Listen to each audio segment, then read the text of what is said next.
Coming to you live from Radio Cayman Studio. For the record. For the record. For the record. Hear from your government officials, independents, and the opposition on issues that matter to you.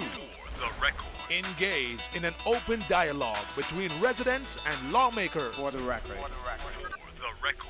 Informative, impartial, insightful. This is your talk show. 1-800-534-8255. Your calls, your input. This is For the Record. And now, your host, Orit Connor. Good morning and welcome to For the Record. Today is Monday, the 25th day of June 2018. Trust that everyone had an enjoyable weekend, whatever you were engaged in, and that everything went uneventful as far as any calamities are concerned as well. Today, being Monday, is the day that has been assigned for the government to be on For the Record, and it is my pleasure to have in the studio with me this morning Mr. Austin Harris, MLA, and counselor as well, and I will introduce him later on. But first and foremost, I want to thank you, our listening and viewing audience, for allowing Radio Cayman, and by extension For the Record, into your homes, into your vehicles as you traverse the busy roads of the Cayman Islands, into your places of work, whether it be an office cubicle or if you're working in the outdoors. For the Record is a show produced by the staff and management of Radio Cayman, and it is geared towards keeping you abreast of issues as they arise and play out on the local, regional, and international scene. I am your host, Orit Connor, and you're welcome to join me every Monday, Wednesday, and Friday from 7:30 a.m. until 9:30 a.m. During those periods, our phone lines are always open, and there's always someone there waiting to take your calls. Normally that beautiful radio voice of Miss Susan Watson. You can call us on our toll-free number provided courtesy of Flow. That toll-free number is 1-800-534-8255. You can also call us on 949-8037 and 949-6990. You can email us at For the Record. That is one word, For the Record, at candw.ky. You can send us a WhatsApp on our WhatsApp number, 925-3261. We encourage you to leave a text message or a voice message. If you leave a voice message, then the contents of that voice message will be played during the course of the show as well. And I also want to remind you that you can join reach us on YouTube as well by subscribing to Radio Cayman live stream also. So we have so many features by which you can reach us.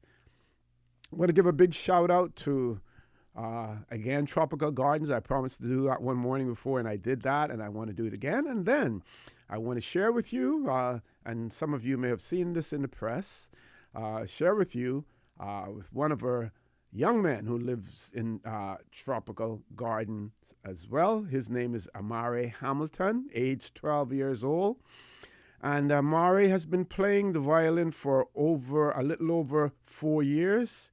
He plays the violin with the Cayman Arts Foundation, CAF, and his school string orchestra.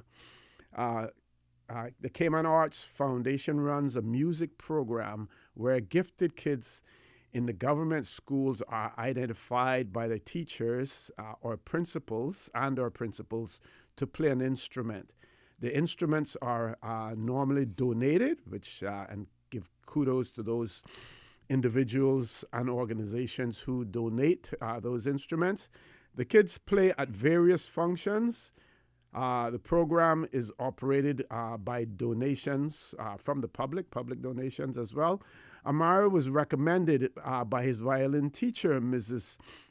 Frances McConvey, and just want to stop for a second and say Mrs. McConvey has established a sterling reputation for teaching music in the Cayman Islands, and she goes back a long way, and we want to say thanks to her for all of her efforts and her dedication to the children of the Cayman Islands as well. So Mrs. McConvey, he was recommended by her to be the recipient of the summer school scholarship at the Luzerne Music Center in Adirondack, New York. The summer camp runs for 4 weeks. Amari will perfect his skills with renowned violinists, teachers, and will be stimulated by kids from around the world at his advanced level. So I want to say kudos, congratulations to Amari, congratulations to those who run the program, congratulations to those who assist the program by either donating instruments or providing funding. Kudos also to Mrs. McConvey as well. I want to give a big shout out to Miss Paula Scott as well, who I understand she ensures that every Monday, Wednesday, and Friday from 7:30 a.m. until 9:30 a.m., that portion of time is set aside exclusively for her to listen to For the Records. I want to give a big shout out to Miss Paula Scott this morning as well. Had the opportunity to talk to her a couple of days last week down in the Rock Hole area. And speaking of the Rock Hole area, Mr. Harris, who is with us, I got a message from my good friend Alan Moore, and say that he saw you and said, don't worry, when the business schedule is over, I'm going to come down and straighten you guys out with the dominoes. I'm going to come down and drop a few 6 laws on you guys. So with that, I'm going to introduce the MLA, Mr. Austin, and Councillor Mr. Austin Harris, and say good morning, sir. Welcome to For the Record. Trust that you had a great weekend. Good morning. Good morning to you, Mr. O.C. Always a pleasure to be a guest in your studios, and certainly to my good friend, Well, let's just say I do believe my dear friend has taken a few liberties with that conversation regarding the invitation to rejoin you at the domino He table. would embellish a little at times. Just a smidgen, I believe. Always enjoy a good game of dominoes with yourself and I think you guys have a wonderful little social event, if you will, that goes on in the evenings. And once upon a time, I certainly did enjoy participating. I will admit and acknowledge maybe it's a bad idea to do so, but it's been quite some time since I've had the chance to play a good round of dominoes, and certainly I look forward to doing so, though I don't think I would have been so bold as to say to perhaps straighten you guys out, because you guys are rather professional in them their parts, and you take that game of dominoes rather seriously. So I would certainly have taken the humble approach.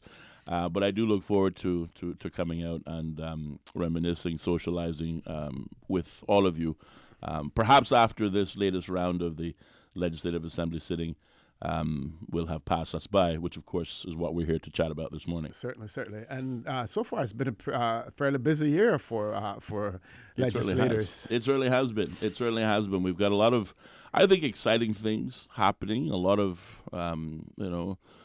fulfillment of promises, both from the campaign itself, but also carrying forward on what I thought were some very exciting and vibrant debates in the country's best interest back in March.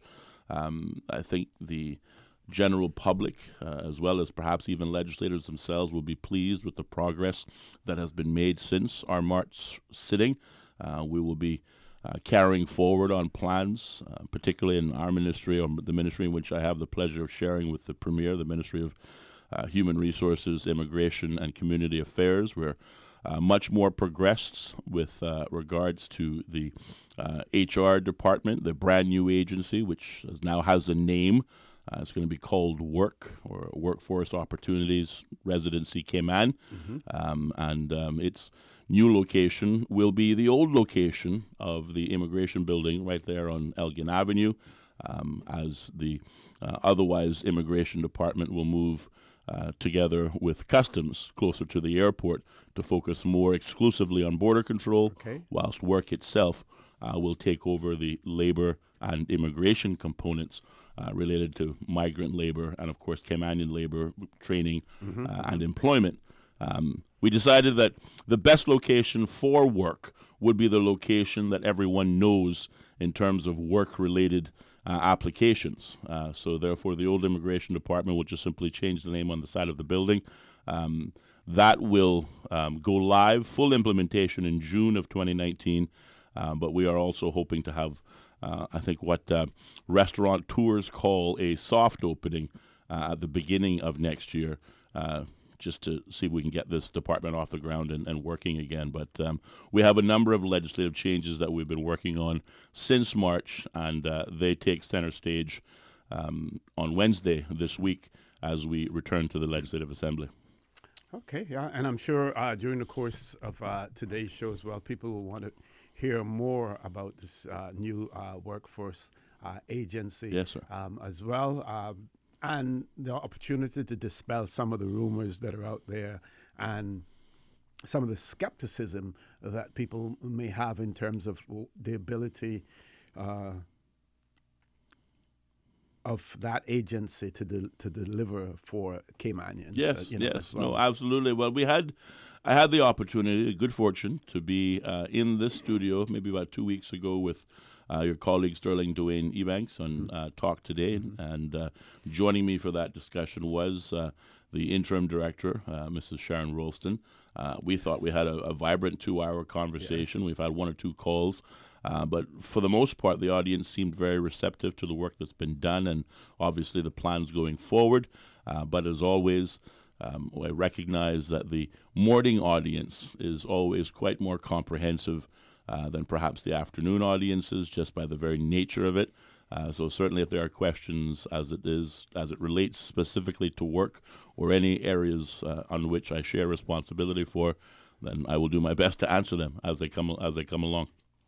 Okay, and of course, one of the items, and we're not planning on discussing this, but what was hot on WhatsApp and Facebook and everywhere else was the Daily Mail's article about the governor's temporary withdrawal. I still use that terminology, but to me, it sounds more like some sort of what did I call it before? I'm sure it was aptly phrased. Birth control. Wow. Some sort of birth control method. Yes. But certainly, and we know how you being a former journalist, we know exactly how journalists are in the UK, and they can get things. They haven't been able to get too much on it, but at least we know a little bit more than we were able to get from our local sources here as to what the complaints may be about as well. So if we get an opportunity, we can discuss that as well. We're going to take a commercial break. Folks, when we return, the conversation will continue with MLA and Councillor Mr. Austin Harris.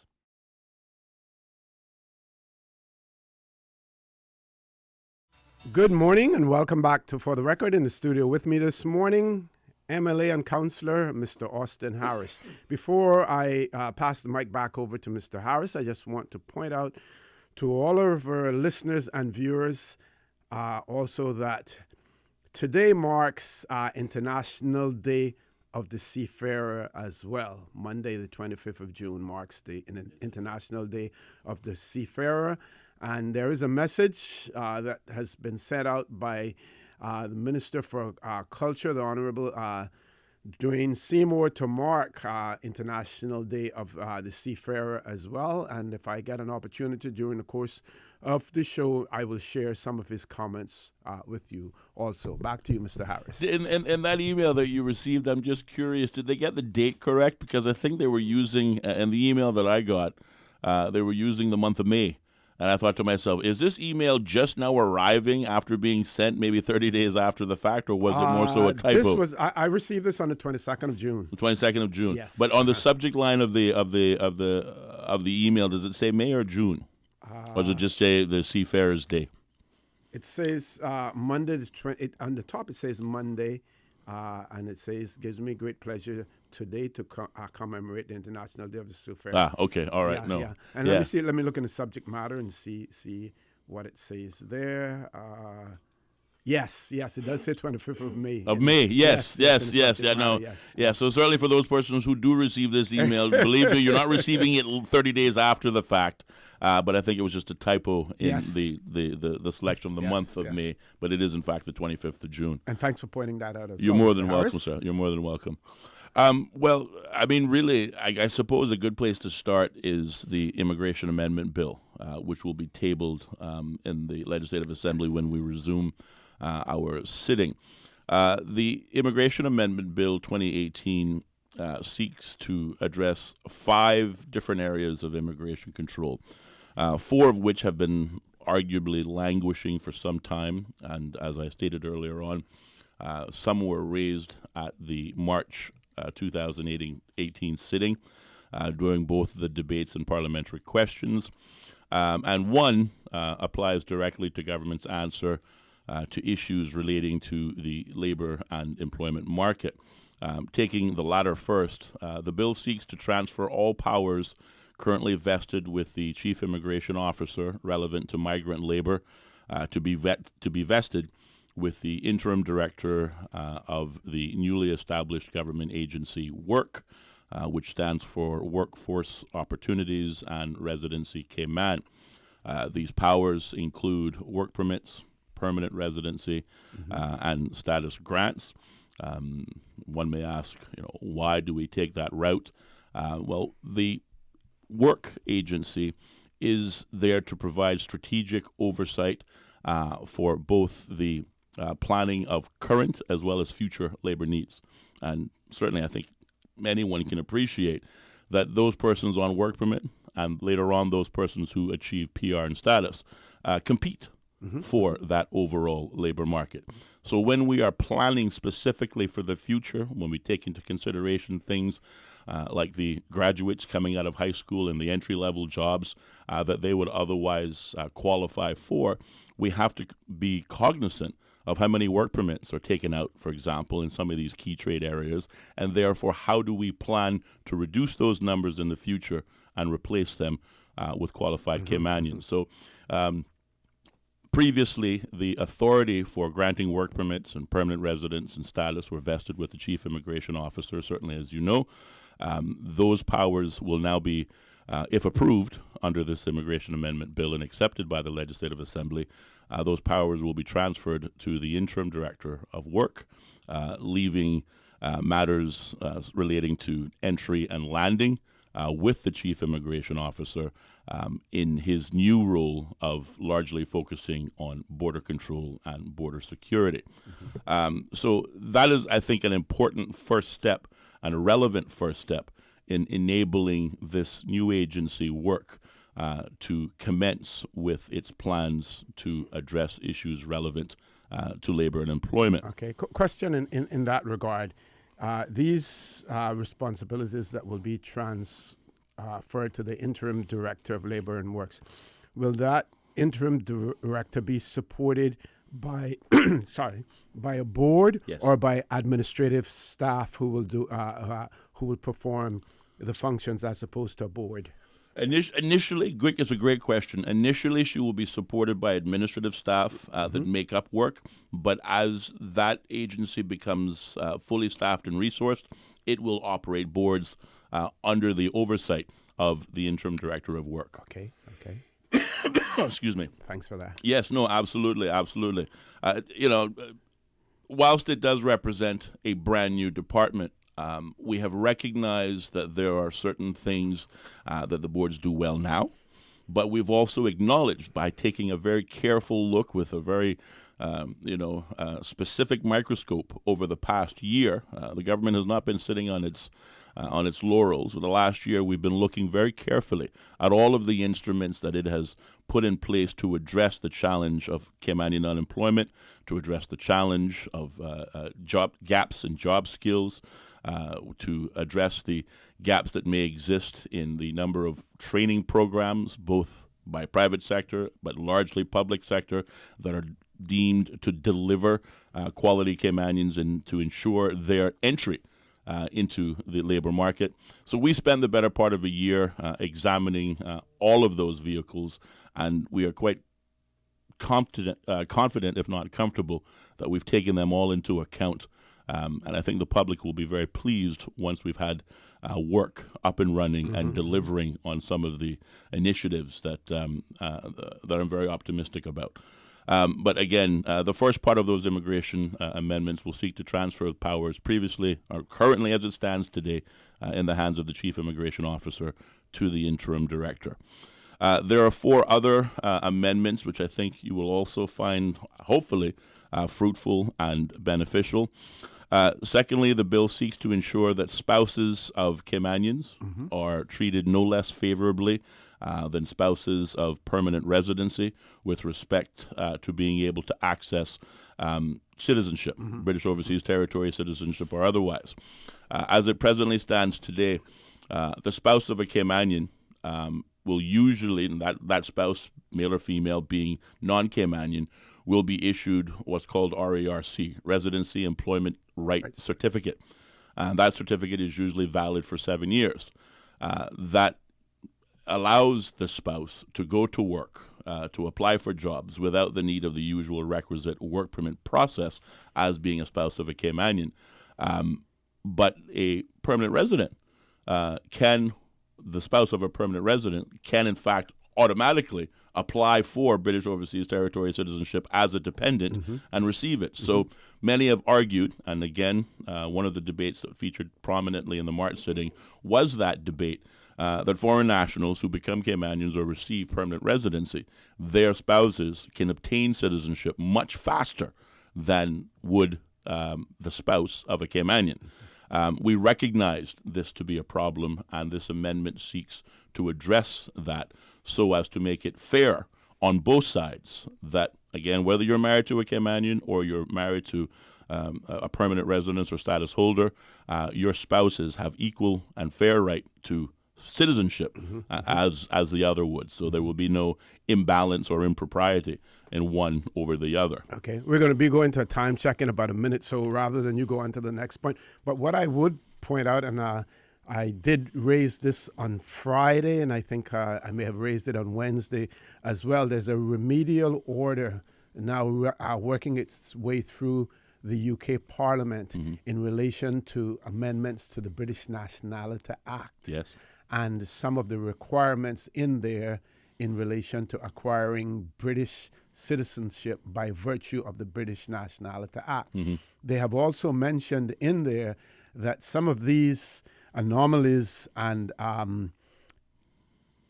inequalities that exist in there, for instance, like the character reference, the fact that you could only obtain it through your father, not the mother, and things of that nature, that they will also address as far as British Overseas Territory citizenship is concerned. And one of the things that I was saying is questioning whether or not we as a government here are looking into that to see what tweaking and adjustments we may have to make to our immigration system and rules and regulations as a result of that.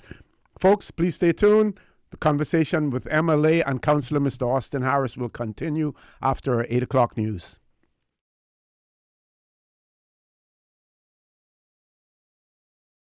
Good morning and welcome back to For the Record. In the studio with me this morning, and it is my pleasure to have him here with me, MLA and Councillor Mr. Austin Harris. And we're talking about the legislative agenda for the upcoming meeting of the Legislative Assembly, I believe starting this Wednesday.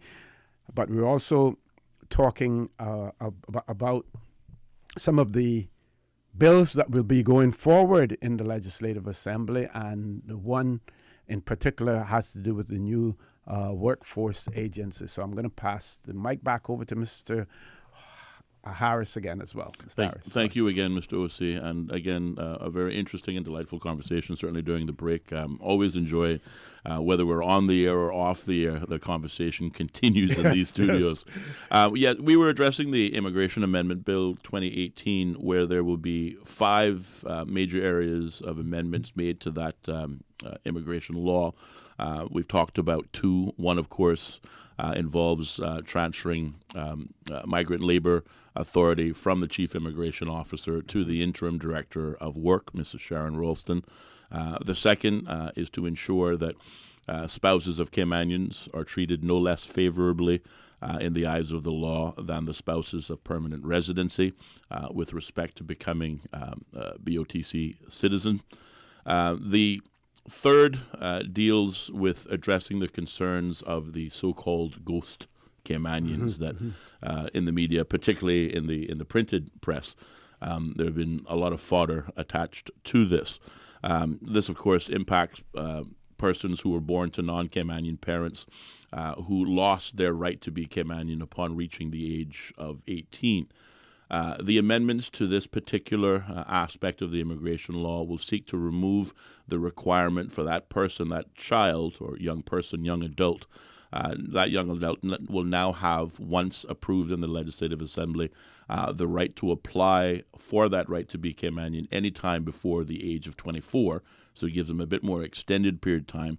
And it also makes it abundantly clear that that child of non-Caymanian parents who is applying for the right to be Caymanian as an adult, which he or she will apply for before the age of 24, are not subject to the permanent residency point system, because there was also that bit of gray area that, okay, fair enough, you have to apply, but what is the criteria upon which we are applying?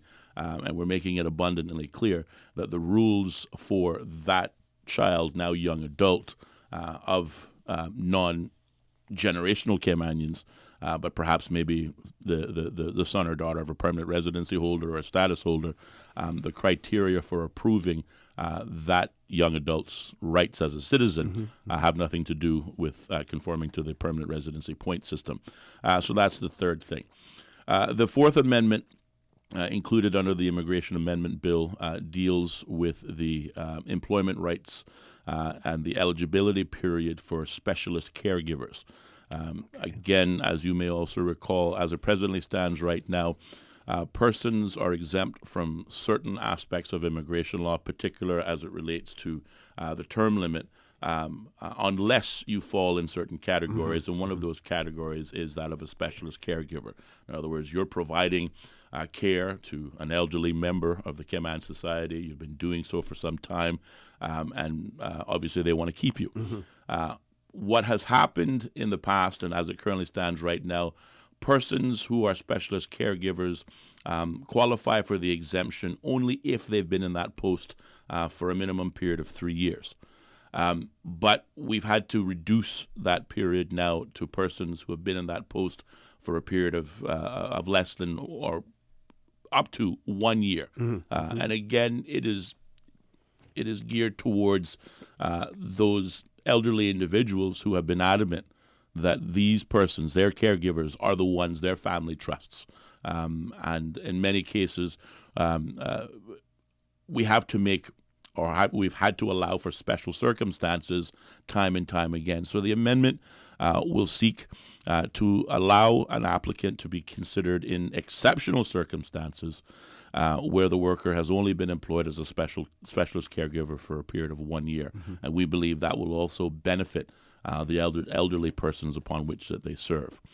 And finally, the fifth specific change to the Immigration Amendment Bill 2018 seeks to create a separate appellate tribunal specifically to deal with appeals stemming from the refusal for asylum in the Cayman Islands. So this separate appellate body will be manned by persons who have specific experience and training in dealing with refugee matters, something that previously did not exist, but certainly with, I don't know whether it's a growing refugee crisis or otherwise, but there seems to be a great many more persons seeking to apply for asylum in the Cayman Islands. And whilst you may apply, does not necessarily guarantee that you will succeed. But in this world of human rights, we must provide a platform and a remedial platform for persons who may be refused. And this Fifth Amendment seeks to provide the platform for that appellate body to be created. Yeah. And speaking of refugees, it is no longer restricted to the Cuban migrants who, That's correct. who come by boat. We got all classes of persons now applying for refugee status in the Cayman Islands. And when it was first introduced, we actually had to scramble to enact legislation as far to address the situation of refugees, especially after the 1996, 95, 96, 97 influx that we had here in the Cayman Islands as well. See, that's what I enjoy about having shared responsibility for immigration and having the opportunity to come on your show. Because of your vast experience in a former life, I know that you know this material in many respects better than I do.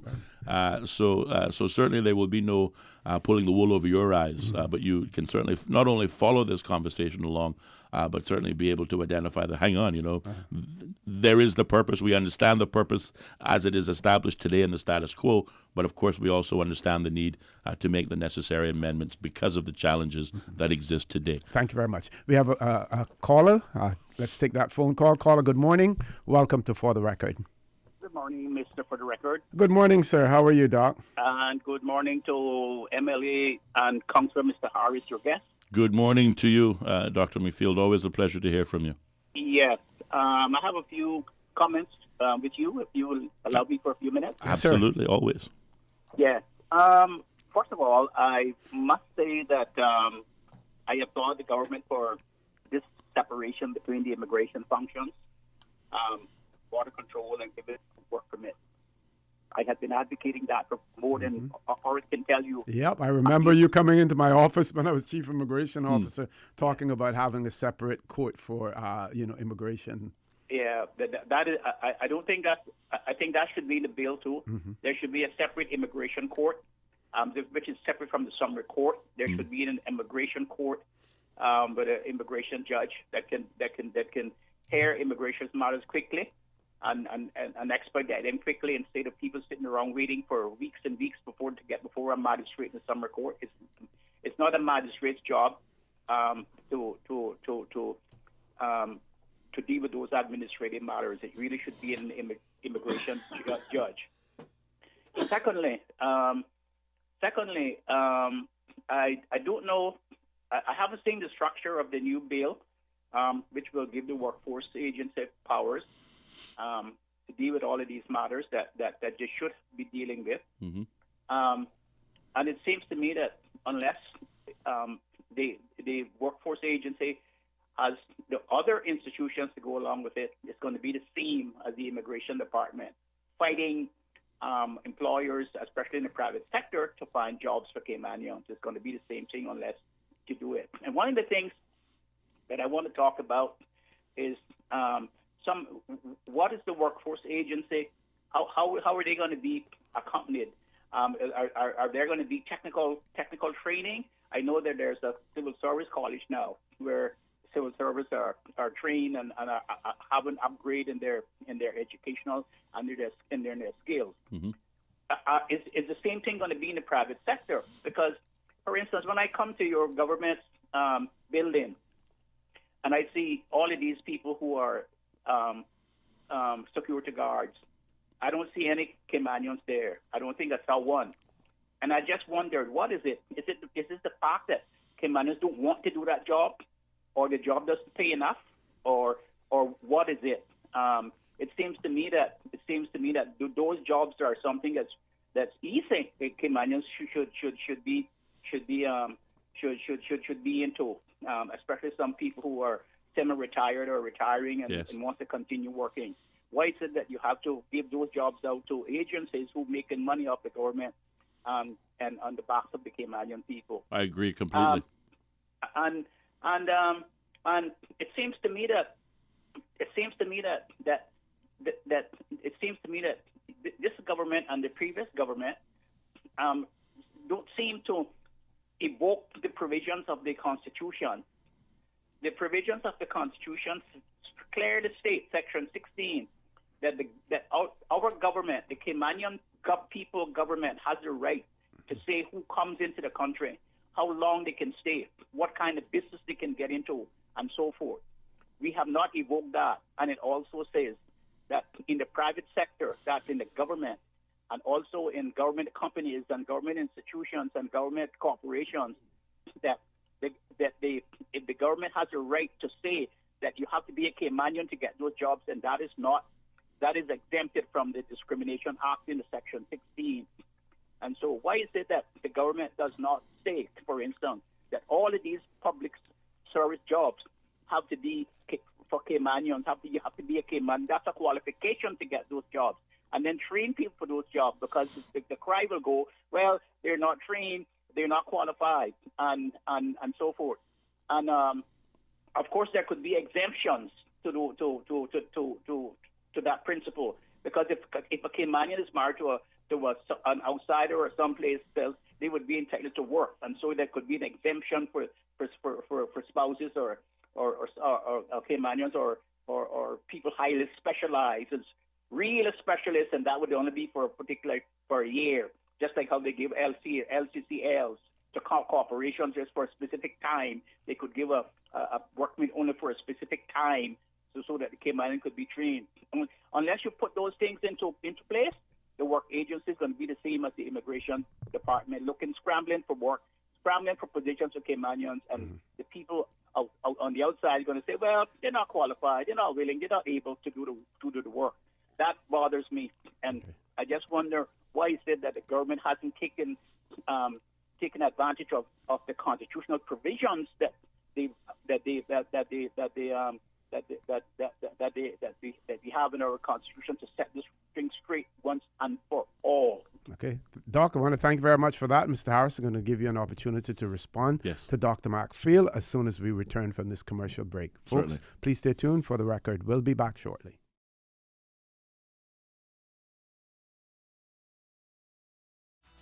Good morning and welcome back to For the Record. It is my pleasure to have in the studio with me this morning MLA and Councillor Mr. Austin Harris. We're talking about the upcoming legislative agenda, and we just had Dr. Steve McPhail on the line with us, and he had a few questions for Mr. Harris. I'm going to give him an opportunity to respond to Dr. McPhail now. Certainly. I want to thank again Dr. McPhail for his always on-point questions and comments, and certainly do appreciate him and the questions he raised this morning. I'd like to address all of his questions, starting with his last one first, talking about, as an example, the makeup of the security guards in the government administration building. And of course, when you walk into the government administration building, none of them are Caymanians.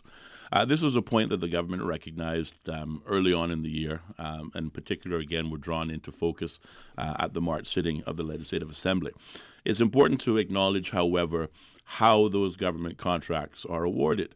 And in particular, if you're doing security for government administration buildings, it's a tender. It's a public tender. And we put out the tendering criteria, and the companies themselves bid on it, and they come back with an offer. That, prior to March of this year, those tendering documents did not stipulate the makeup of the staff that will operate these companies.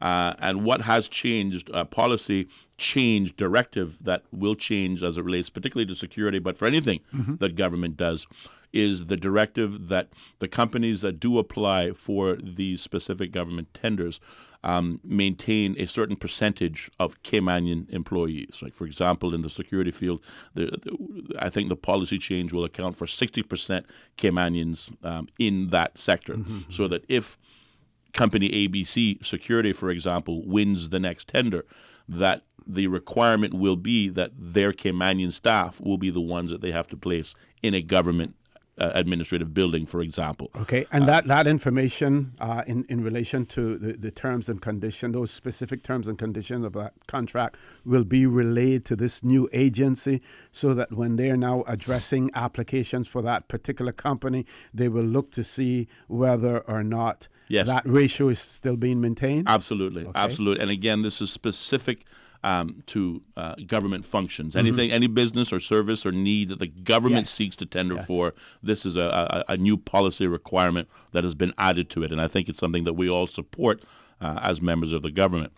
In terms of his question regarding the instruments that will support work or the workforce opportunities residency Cayman, he's absolutely correct. If we do not provide the right instruments to address the gaps that we've clearly identified in the past year, then we are simply throwing more money into a losing idea, doing nothing more than perhaps what do they call rearranging the chairs on the sinking Titanic. It's still going down, but rearranging the chairs won't do much at all. There are two things, and I'll take again the latter first. He talked about a number of jobs, whether it be security guards specifically, and why Caymanians aren't necessarily being drawn towards them. There are 4 specific categories out of a total, I think, 9 categories of work permits in the current system right now. But in the 4 categories of work permits, they account for 70% of the overall work permit numbers. Okay. And those 70% have been identified by myself, by the minister, by the ministry staff, as being jobs that Caymanians can do. They are clerk jobs, they are security guard jobs, they are mechanics, they are plumbers. In short, these are vocational jobs. Mm-hmm. And one of the things that work will do that hasn't been done before is it will seek to provide targeted vocational training for jobs that exist today in our present labor market but are presently going to work permit holders. Perhaps it is because there aren't vocational training for these specific jobs as to why there aren't greater Caymanian participation. Certainly, if that is the case, that is something that we as a government can remedy. We cannot force a Caymanian to want to enter a vocational or a trade job. That is, again, their personal desire has to get them there. But the reality today is, and I think a lot of young people don't know this. We can make it attractive for them. Well, listen, I think in many respects it's attractive in and of itself. Yeah. We were having a conversation during the break about pay scales. A lot of young people, perhaps led by their parents, are encouraged to become bank tellers. But the reality is that an entry-level plumber, journeyman, or tradesman is making more money per month than an entry-level bank teller at a bank. The only difference is one is sitting inside perhaps a suit and tie or a shirt and tie in an AC environment where the other one is on the road. But if your attraction is to earn a good, healthy living, to earn a good paycheck to support yourself and your family, then the technical trades are the way to go because they are, in fact, wealthier in earnings than perhaps some of the white-collar jobs that we've grown accustomed to believe that they are the better types of jobs. But Mr. Harris, don't you think that this whole bank teller story now is becoming more of a myth than anything else? Because in actuality, I think we're ending up with less and less bank jobs in the Cayman Islands due to automation and everything. Well, certainly the automation of the bank teller, you're absolutely right. The whole customer service experience has been replaced by a machine, and what's not replaced by a machine will be outsourced by a telephone somewhere else. And again, I think that is largely the way of the world, that we're seeing how we're downsizing, cutting our expenditures and increasing what many believe to be the bottom line or the profits. And we're seeing that particularly in financial services. But I think it's a generational, systematic culture that parents say, listen, there are certain job categories, whatever they may be, that may be deemed better than others. The point I'm trying to make is that there is sufficient evidence to support that the jobs in technical trades, vocational trades, earn just as much, if not more money per month than some of the traditional white-collar jobs. And this is the message that young people need to hear about. Jobs like auto mechanics, for example. And again, we don't just have to come to the government administration building to not find Caymanians providing services. Go to your auto mechanic and you find very few Caymanians. But we know of Caymanians who possess these skills. So one of the things that work will seek to do is to provide targeted vocational training for jobs that exist in our labor force today but are presently going to work permit holders with the view of reducing those numbers. The other instrument that will support work that is in the plans, and of course it will also require legislative changes, will be the Jobs Clearinghouse. And I think we may have talked about this before. But one of the things work will require is that all job vacancies that are presently right now required to be posted in the newspaper for 2 weeks under the processes of work, all jobs in the Cayman Islands will have to be registered with the Central Agency of Work and that clearinghouse. That will enable work to be able to create a database, if you will, of what are the job landscape in the Cayman Islands and who are these jobs going to? What are the requirements that these jobs have, whether it be experience, what are the academic needs of that job? All of this information is going to be pooled as a result of this job clearinghouse. Now, if, companies choose to want to publish in a newspaper, they certainly can, but they will be required to post these job vacancies with work. And we believe that, too, will be something different than methods tried in the past in order to support what we believe will be the outcome, which will be success for persons who are going through the work process. And that will be all categories of work. All categories, every single category of work. We've talked about, and certainly I campaigned on the need to, first of all, start with a database on all jobs, not just jobs for Caymanians or jobs that are going to work permit holders, but all of the jobs, so that we know what the landscape is. Again, why do we, seek to bring on board work permits and permanent residency applications through work? Well, again, not only do we have kids graduating high school, but we've got young adults graduating university that are taking specific areas. We want to know, what are you going to graduate in? What's your bachelor, your master's going to be in? And how do we transition those Caymanian graduates, wherever they may be, into jobs that exist in the Cayman Islands, and also work towards reducing our work permit numbers, because it can be done. And this takes me back to my reluctance to address, and this reluctance didn't start yesterday.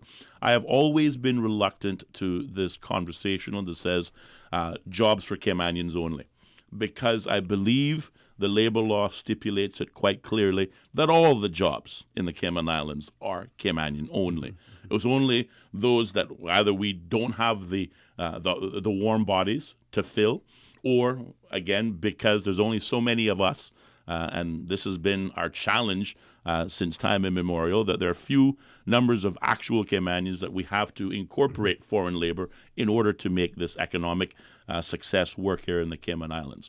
But the labor and immigration law stipulates it quite clearly.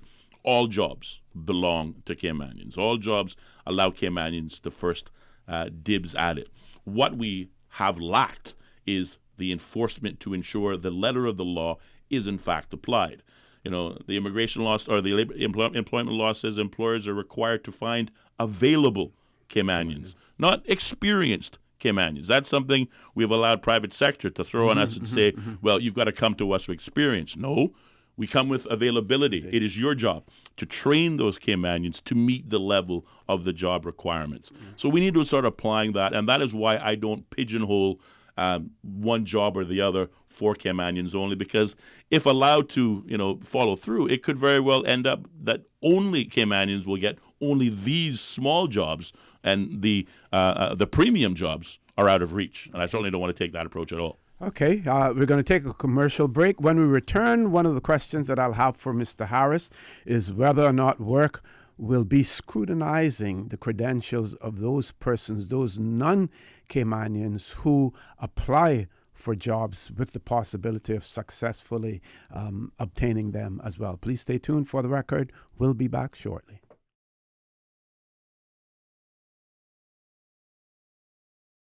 Good morning and welcome back to For the Record. It is my pleasure to have in the studio with me this morning none other than Mr. MLA, Mr. Austin Harris. He's also a counselor, and we're talking about the government's agenda. One of our listeners has written in and saying that we're speaking as if this is a novel idea. Remember that Mr. Arden McLean and Mr. Anthony Eden brought that motion. Regardless what others say, without giving credit, this is about Caymanian spouse being treated better than resident spouse. So this person is reminding us that this was something that was raised earlier by MLAs, Mr. Arden McLean and Mr. Anthony Eden in that respect. And I would acknowledge that and say yes. And now the government is finally making a move to correct that anomaly. I absolutely agree with the writer. And this is what I stated at the beginning of the conversation when we had that remark. The discussions that the writer is referring to was the discussion that took place in March of 2018 at the last sitting of the House. And it was MLA Arden McLean, the member from East End, and the member from Savannah, that raised it in their debates and or particularly I think it was their parliamentary questions. So it goes to show that, yes, you may be sitting across the aisle, but when members across the aisle make a viable and logical argument that certainly cannot be ignored, and it's not necessarily, viewed as grandstanding or sensationalizing, but simply stating the cold hard fact, the government will certainly accept it as such. And this instance, we acknowledge that it was easier for spouses of permanent residents or non-Caymanians to obtain citizenship than it was for those persons married to Caymanians. There were reasons behind it, and we talked about that as well. Again, we have to address things such as the marriage of convenience. So this whole RERC, Residency Employment Rights Certificate, for a period of 7 years, we didn't pull 7 years, out of a cloud in the sky. There were reasons for it. Right. But in seeking to protect the rights of Caymanians, and of course also to make sure that those who became citizens only went to those deserving, we recognize, as was stipulated in March, that in some respects it's easier to gain that citizenship for permanent residency than it was for Caymanians. And the government, recognizing that, as raised by the two members, one from East End and one from Savannah, were quick to address it. So we acknowledge that this was a recommendation of the two opposition members, but one that the government acknowledges as being a problem, and we sought to address. Hopefully, we won't be able to do that in every circumstance, but again, in this instance, we were able to say, yes, the two gentlemen from across the aisle are absolutely correct, but this is something that the government can seek to remedy, and we did. Scrutiny of work permit applicants' qualifications and credentials. Yes. That has also been a long-standing complaint.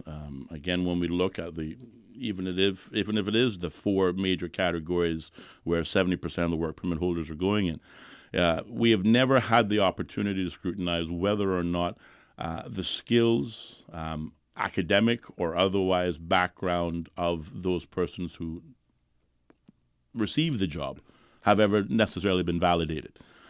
Certainly these are some of the areas that work will also seek to address to deal with this whole notion of discrimination against Caymanians, which, as we will recall from the Premier himself acknowledging it, that it is real. It is happening out there.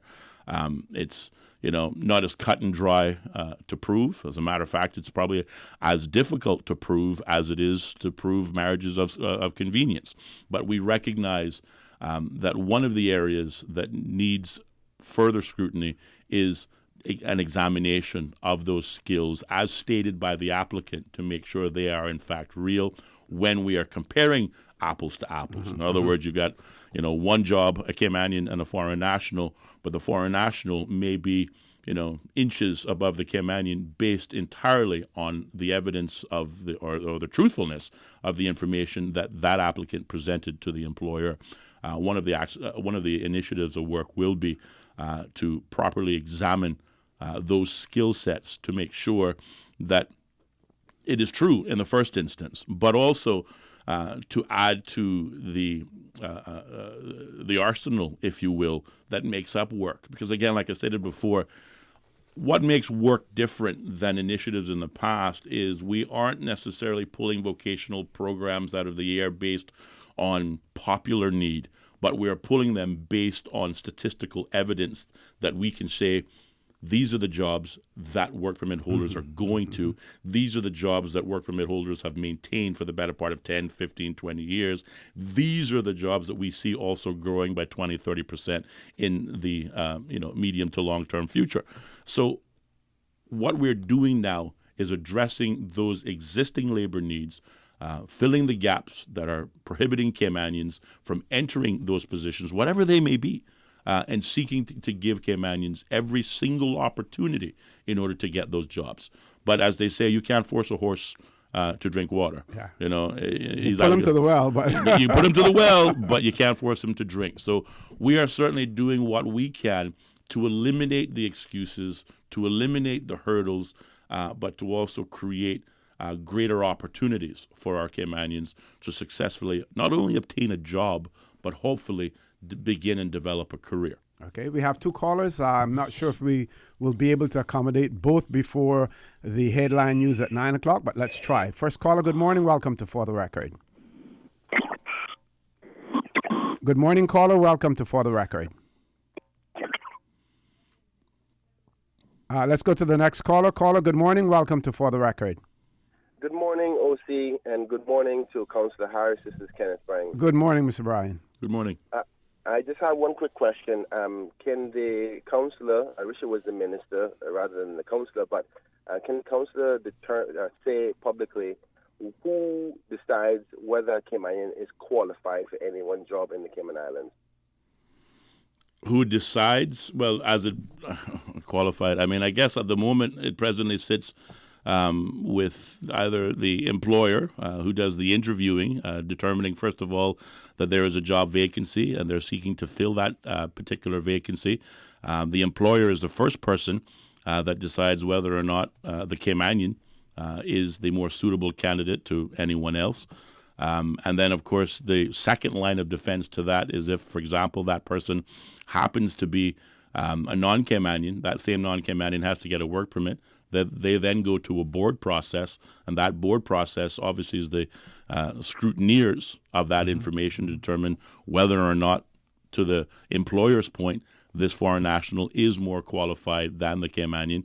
And, in my imagination, that's the second tier of validation as it presently exists today. Mm-hmm. Still there, caller? Do we have any kind of documented list of requirements for any job in the Cayman Islands other than those that you need a certification to do, like, say, for instance, an electrician, a plumber, or a licensed accountant, or a lawyer? For those that don't have an authority that governs what qualifications they need within the Cayman Islands, you're saying that it's a human being that decides exactly who is qualified and who isn't. Yes. Mostly in these cases, it's the employer. Is that what you're saying? Yes.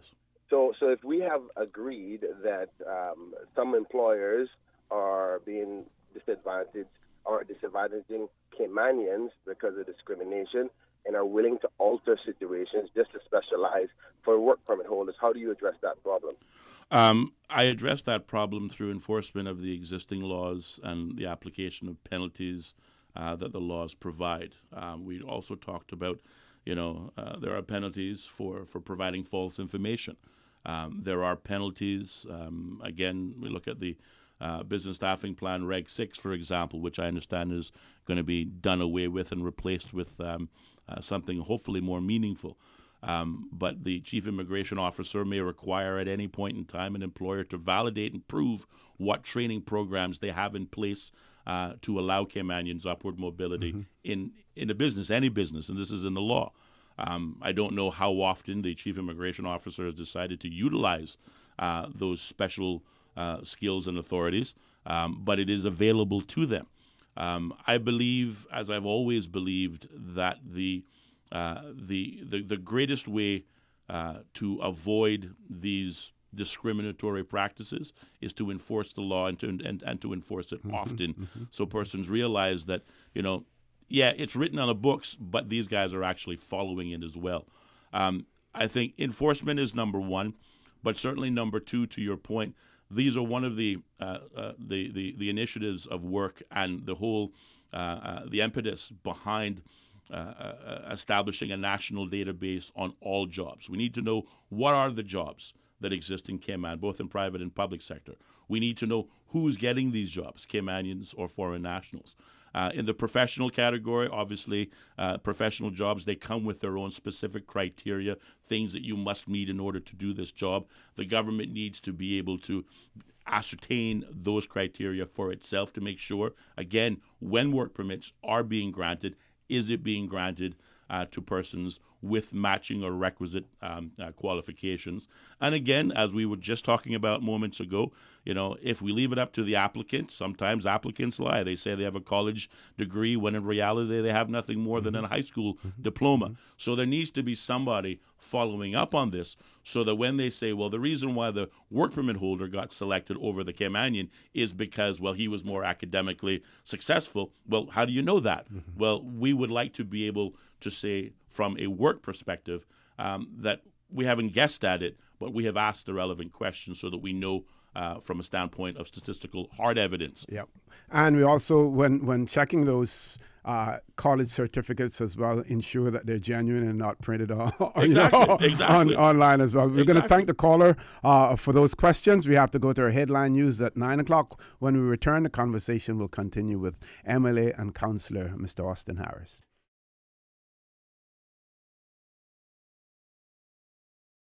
And welcome back to For the Record. In the studio with me, MLA and Councillor Mr. Austin Harris. We've been talking about the Legislative Assembly's agenda.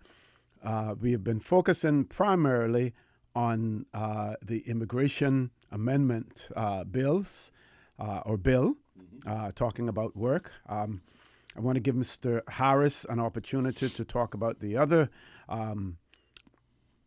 topics on the agenda as well, and at some point in time I want to talk about population growth in the Cayman Islands and what is the government's position in relation to growing our population, whether or not we want to do it by natural growth or we want to do it through immigration. But before we do that, we have one caller. Let's go to the phone lines. Caller, good morning. Welcome to For the Record.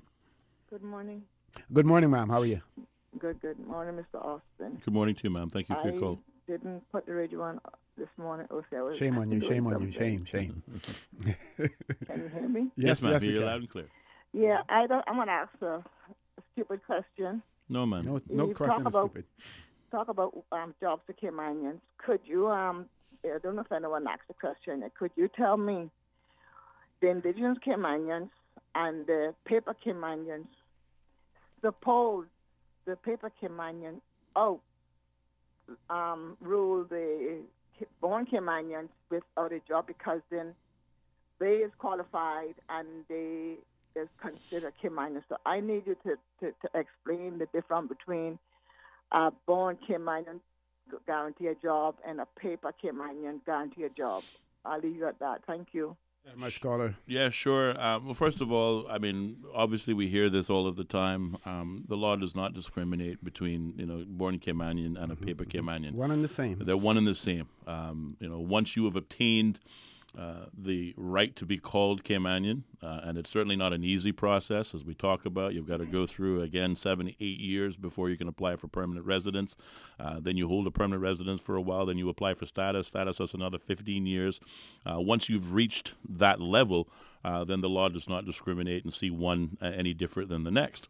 However, we have also heard the commentary that persons who were on a work permit before, then became permanent residency and got status, and now they're saying sometimes in certain quarters that their chances for getting employment were better when they were having to apply for a work permit. So I think while some Caymanians, in particular indigenous Caymanians, seek to make a separation, I think those persons who attained the right to be called Caymanians are starting to feel what it actually feels like to be a Caymanian. It's not all wine and roses.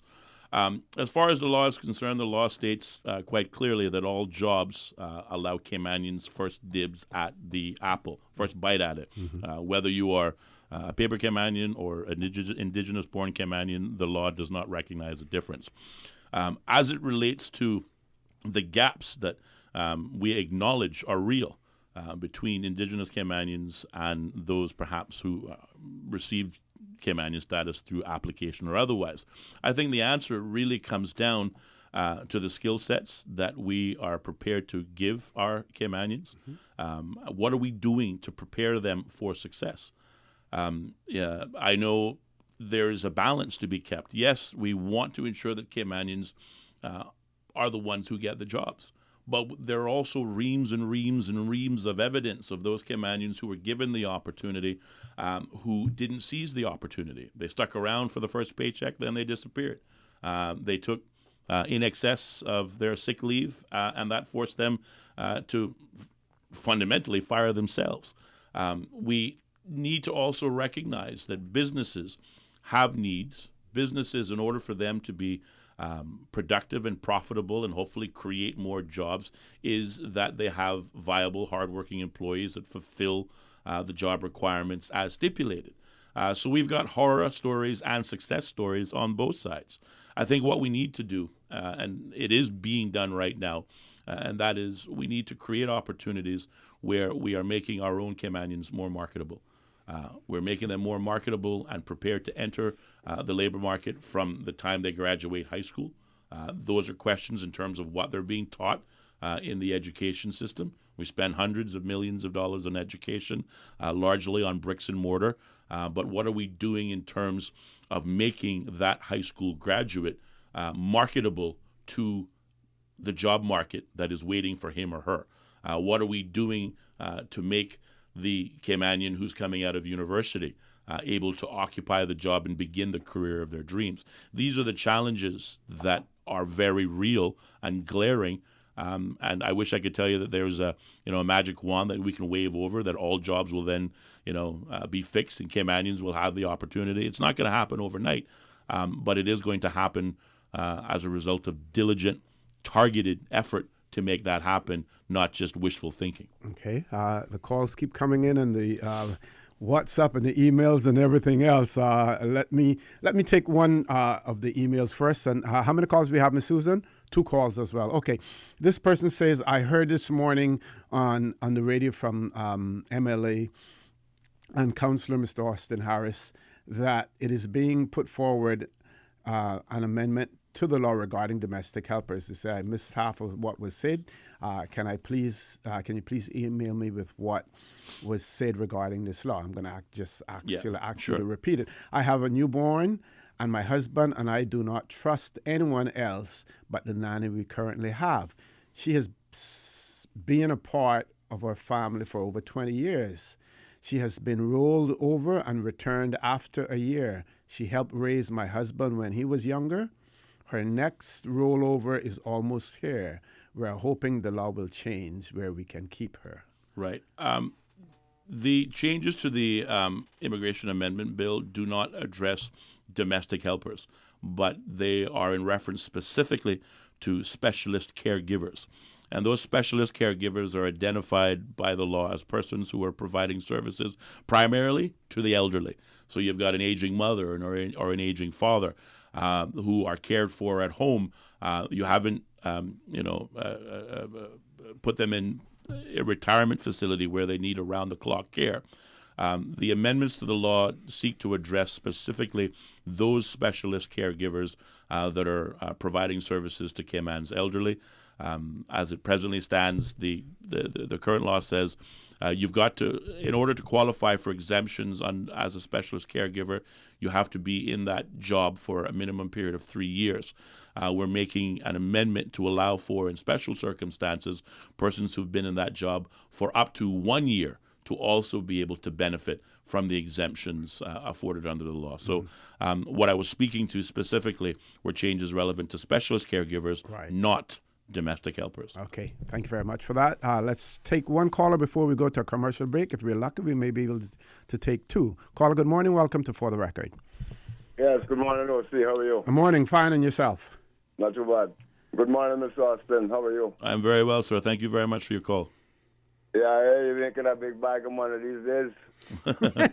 Well, that may be true, but I'm certainly working even more so than I've ever worked in my life. I can understand that. Mr. Austin, it might be kind of straying away from your guys' subject this morning, but I want to find out what's your scoop on the governor. And before you answer that, this is just my scoop of what I see played out over with the governor. Mm-hmm. You understand? Mm-hmm. The governor seemed like a guy that was meshing quite nicely with the majority of the Caymanian people. When I say the Caymanian people, I talk about the everyday man out there in Tom, Dick, and Harry, and Mary, Jean, and Sue. But it seemed like the governor stepped on some toes, and the governor started to mash up a couple of dollar houses within the executive branch of the Cayman Island government. And my take is that whoever these culprits are, to want to get that man from here, it is something brewing within the government that I don't believe the top brass in the government really know about. I think so far, what I can hear from the people that met this man, that the man was meshing in too closely with the man on the street and everybody. And they want him out here because he started stepping on toes, and he wanted to see a lot of the bureaucracy cut down inside within the government. So could you give me your scoop in what's going on with this man? Because I truly believe the majority of the Caymanian people welcomed that man with open arms, and they didn't find anything wrong with him, but the man started to step on some people's toes and mash up some dollar houses. Give me your scoop, please. Thank you. Thank you very much for that, caller. We're going to grab the other caller. Caller, good morning. Welcome to For the Record. Good morning, caller. Welcome to For the Record. Good morning, OC, and good morning, Mr. Austin. Good morning to you, ma'am. I would agree with your last caller, because that's the story out there on the street. And once you hear that story out on the street, there's fire behind that smoke. He did step on a few toes. I have met the man, but the governor seemed to be one of the best for the little time that we had here. But I also defer from some of the things that Mr. Austin say about Caymanians getting a job. Sometimes, sometimes or most times, the Caymanian is qualified for the job, but they're completely ignored by our own people, and cast aside like they're old rag. I've known now a lady that has the qualification of a CPA. So is her husband. But it's hard. She's been working before. She has a family, and she's more qualified than her husband, and yet she can't get a job. Other people are put in that position from abroad. Many times, Caymanians apply and to different authorities, especially government, and they do even get an answer back. And I keep wondering, where is the professionalism in these categories? Where are they? Then when they do get an interview, who's interviewing them?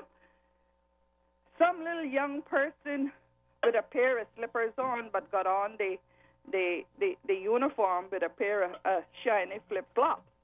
And then you see it in the paper where they're receiving certificates because they're good workers. Remember now, we out here that is working, and even those that is not working, we pay in still. And they should be reminded that they're paid out there. It's some employees are civil servants. We get poor customer service some of the poorest. That's why people can come in this country and look at us as fools. Customer service need to be taught. And if you don't have it in you, it's no good at teaching. So I'm saying Caymanians are not first in this island. Cayman maybe third, fourth, and then maybe they get looked on. And believe me, Mr. Austin, I know what I'm talking about. I know what I'm talking about. This is what you're talking about. That's what should be done. But is it enforced? Okay. No, it's not. It's not enforced. Now, I thank you because I may go off the handle too much. I thank you all, and you all have a good day. Thank you very much, caller, for that. We're going to take a commercial break now. What we're going to do, Ms. Susan, we're going to close the lines off because we still have quite a bit to cover as far as the legislative agenda is concerned. We still have one caller on hold, so we will take that caller after the break, and then we give Mr. Harris an opportunity to finish what he's saying. Sure. Folks, please stay tuned for the record. We'll be back shortly.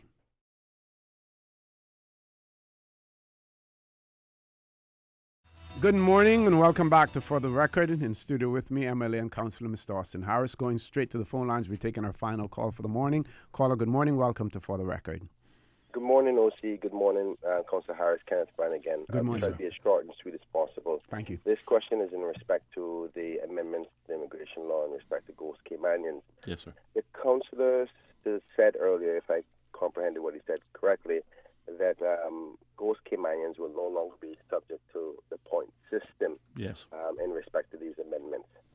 Does that suggest that persons who are born in the Cayman Islands to status holders will automatically become Caymanian moving forward? And does that mean that all of those who were born here or who are children of status holders will now be able to automatically get status? Or is there some other criteria that they would be subject to other than the point system? Thank you so much. Bye. Thank you very much, caller. Yeah, sure. Again, they're not automatically given status, but certainly what they are is, again, whilst they're under the age of 18, they are identified as Caymanians, as a right to be Caymanian. But once they reach the age of 18 or adult, they, in order to have those rights extended to them as an adult, as they once had as a child, they have to make an application. It's a straightforward application. As I stated earlier on, the permanent residency point system does not apply to that. And I don't want to call it a rubber stamp exercise, but certainly the criteria for those persons who are recognized, at least in their youth as Caymanian, will be easier to obtain and be recognized as adults, as their right to be Caymanian. So certainly there is a straightforward application process. Unfortunately, I didn't bring the details with me, but it's not onerous at all. And certainly to answer the caller's question, the changes now, previously, or as it stands right now, those persons have to apply before their 18th birthday. But as we are discovering, most of those persons didn't realize they had to apply for this at all. Their parents didn't know they had to apply for it at all. So 18th birthday came and went. They went about their life as usual, only to find out, particularly when they get their first job, and they have to prove that they're Caymanian, that they're not Caymanian after all. Yeah. So the amendment that will be included in this Immigration Amendment Bill 2018 will extend that application period up to the age of 24 years old. So they have a greater period of time to make the necessary legal changes. But again, the criteria and the application process itself is not an onerous one. Yes, and I would point out also, Mr. Harris, that in many instances, those persons did receive letters that said that upon reaching the age of 18, if you haven't been resident in the Cayman Islands for 11 years, 7 years preceding your 18th birthday, which means from 11 years of age, that you would lose it. Yes. You would lose it. Right. And many of them failed to heed Correct. that particular stipulation in the letter as well, and as a result, unfortunately, didn't do that. Very quickly, before you talk about the other agenda items, population growth in the Cayman Islands. What's the government's position on it? Natural growth or imported? I think as much as we would like to take the natural growth perspective, it is not necessarily the most reliable. And this is not unique just to the Cayman Islands, but certainly when I think of, and as depressing as it is, but when I think of the number of fatalities of our young persons, particularly through speed and alcohol, we're just simply, not creating through birth the number of Caymanians to sustain the job market of both today or the future. So certainly population growth, as I anticipate it, will come through immigration.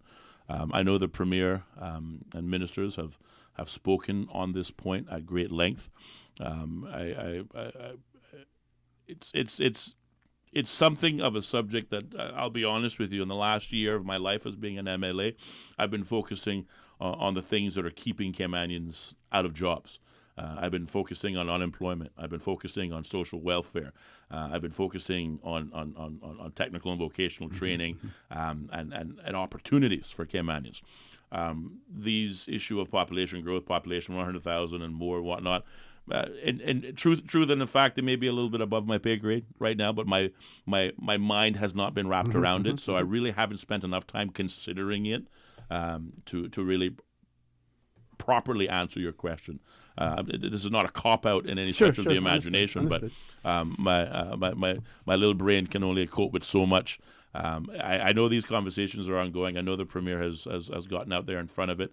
I suspect the population growth will come certainly through immigration, as it does through most of the world. Yep.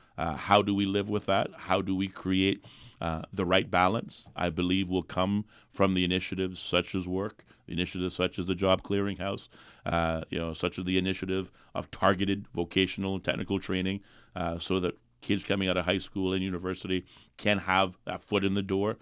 These are the things that are going to create that balance. We have forever and a day worked with our foreign counterparts. We have since we came out of the smoke pot days. So it is not foreign, excuse the pun, for Caymanians to work with a foreign counterpart. What is foreign for us is for Caymanians to feel marginalized, discriminated against. That is new, and that is the area that we need to fix. We need to find our way back to that harmony, and I think that solution will come with the work of work. In particular. Very quickly, the caller's question in relation to the governor. I will simply say to the caller's question, I really don't know any more than you do, and that's the fact. The elected government doesn't know any more than you do. We were called to a meeting where the information that was published in the newspaper was the information that we got, nothing more, nothing less. We were told that there have been allegations of misconduct that are being investigated. As a result of those allegations being so serious in nature, he has been recalled as governor. He's back in the United Kingdom. That is all we know. The irony of the situation, and you may recall it as a talk show host, before he arrived, there were Caymanians saying he shouldn't come. We don't need a Muslim. He's going to introduce terrorism and risk to the Cayman Islands. They did not want this governor in the Cayman Islands at all. He arrived, and then he won their hearts. So I think the irony of it all is the Caymanians who fought against his arrival are now the Caymanians saying, bring him back to us because we liked him. Yeah. Personally, I will agree with those Caymanians. Having met the man on more than one occasion, I liked him as well. I thought his approach was refreshing. I thought his viewpoint on dismantling bureaucracy as the head of the civil service was a truly breath of fresh air, and I certainly was looking forward to, just seeing what he might be able to accomplish. I'm fully cognizant, as all governors are, they're sent here with an agenda. Sometimes that agenda does not necessarily mesh with, our priorities as a country, as Caymanians, but he had a job to do. I'm not certain what the circumstances are. I would like to see him return because, again, I was really impressed with him. But my gut feeling is that we've seen the last of this present governor. The other irony is that those governors that the politicians and the public have said, we don't want him or her, take them back. They've always left us stuck with them until the end of their tenure, and in some instances extended it for an additional year as well. But if there's any truth to what the Daily Mail has published, it would seem to me as if they're really scrambling for excuses to remove him from the Cayman Islands. I think if, and I agree with you, if the misconduct allegations are that as printed by the Daily Mail, then my personal opinion is that it's an awfully big stretch. Yeah. It's an awfully big stretch. Yep.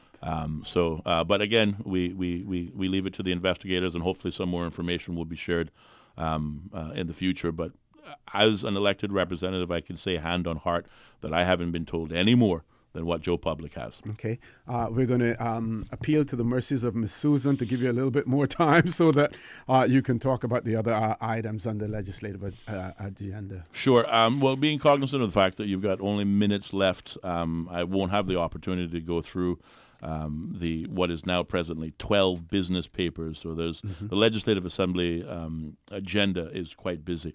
What I will do is I will stick specifically to the Ministry of Immigration, which I have shared responsibility for. We spent the better part of the morning talking about the 5 specific amendments that will be contained in the Immigration Amendment Bill 2018, which deal entirely with the labor side of the equation of immigration. We have talked since the Coalition Government of National Unity took office that we are separating the functions of immigration as we know it now from the labor-related functions and then the border control functions. The next piece of legislation that will be tabled on Wednesday will be the Advanced Passenger Information Bill. Now, this bill seeks to strengthen and modernize the national security framework by sharing passenger information relating to passengers or crew on both aircraft and or vessels coming in or departing from the Cayman Islands with the view of identifying persons who might pose a risk to this jurisdiction.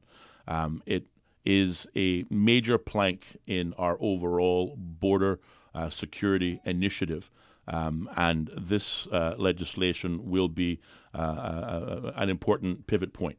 The information will work towards our ongoing partnership with CARICOM members and associate member states in sharing of information, mostly from persons who may be traveling on fraudulent or stolen travel documentation, persons who are identified as persons of interest to law enforcement agencies, or well as persons who may be viewed as high risk.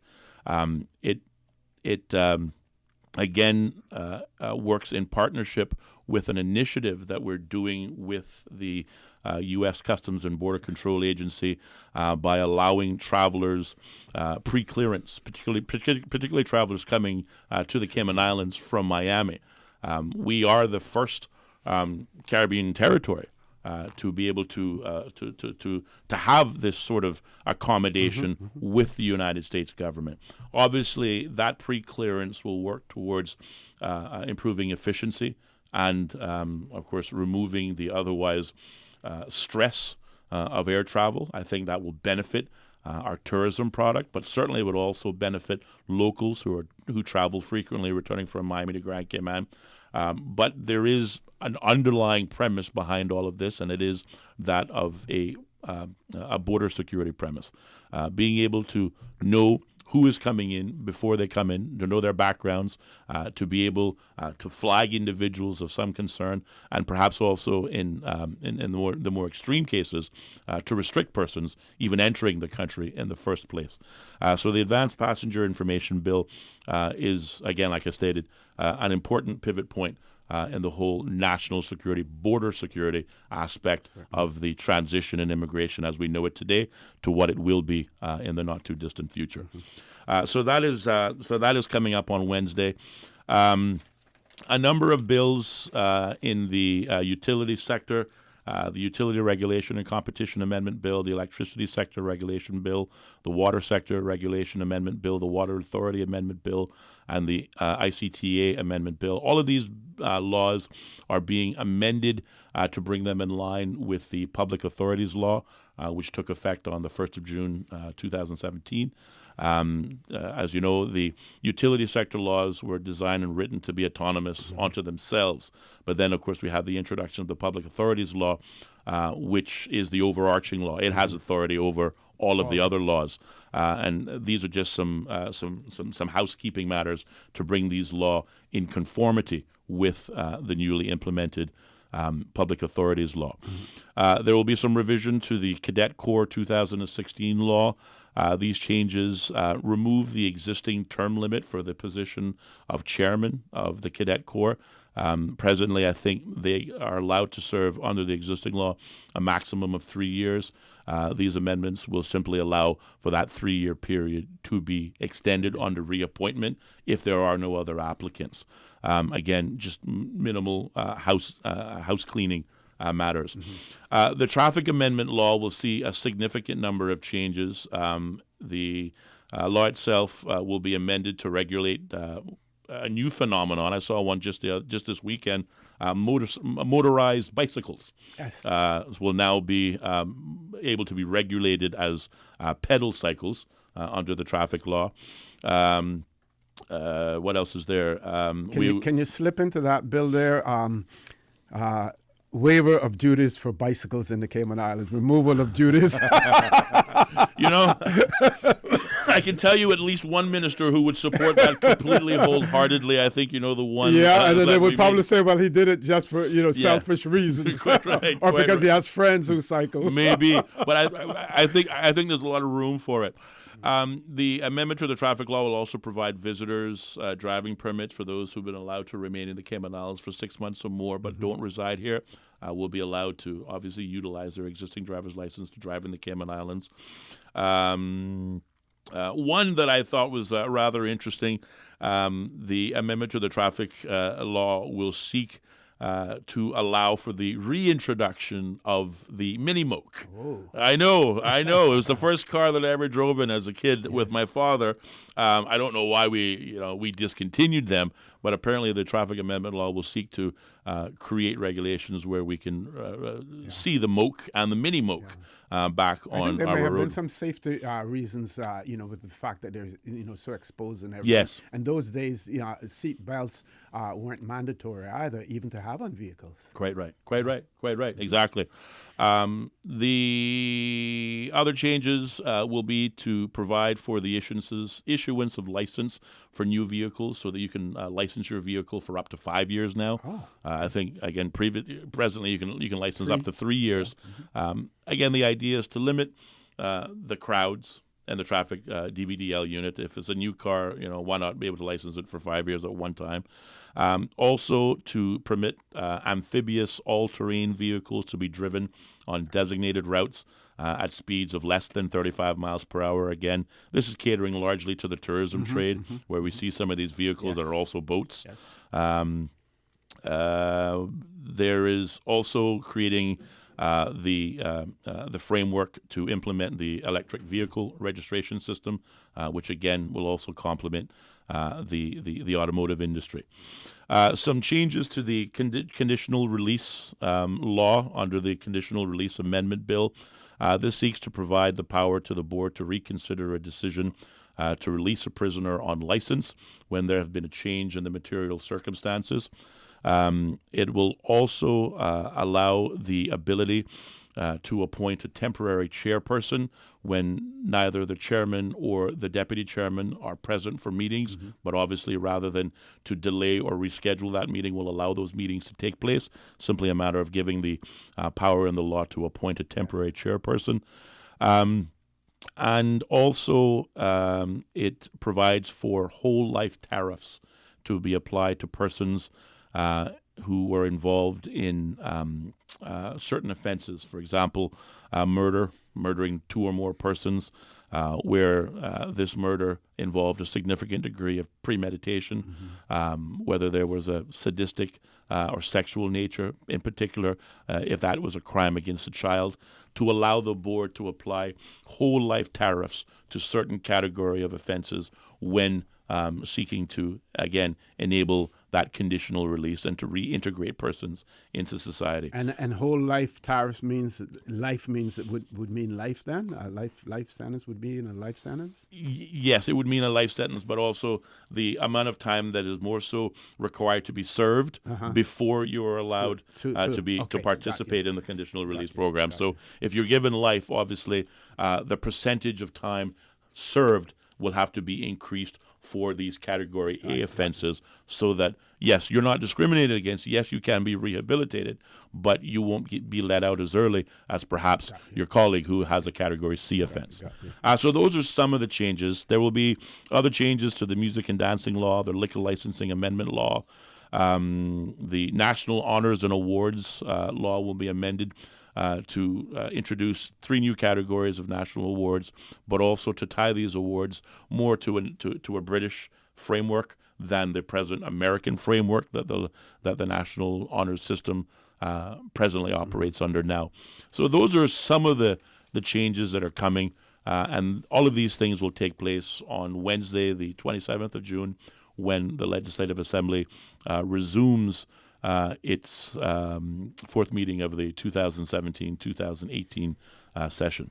So we look forward to it. Mr. Harris, I want to thank you for such a comprehensive review of these legislative changes that are slated to come about as well. I want to thank you for making things so crystal clear in terms of your explanation as well. And we know exactly, coming from the background that you come from, your ability to certainly do that in a comprehensive way as well. Folks, I want to thank you for allowing Radio Cayman, and by extension For the Record, into your homes, into your vehicles as you traverse the busy roads of the Cayman Islands, into your places of work, whether it be an office cubicle or if you're working in the outdoors. I also want to remind you that we are our brothers and our sisters keepers. There is always someone out there who's less fortunate than we are, and I ask you to extend a helping hand to them. If you can't do that, then I suggest you donate to a worthy charity, because we also want to consider those who need, not necessarily those who want or even those who crave. I say to you, have a great day. Continue to support your radio station. Join Sterling Dwayne Banks at 12 noon for a talk today. And as usual, we ask the good Lord to bless these 3 beautiful, wonderful Cayman Islands. Informative, impartial, insightful. This is your talk show. 1-800-534-8255. Your calls, your input. This is For the Record.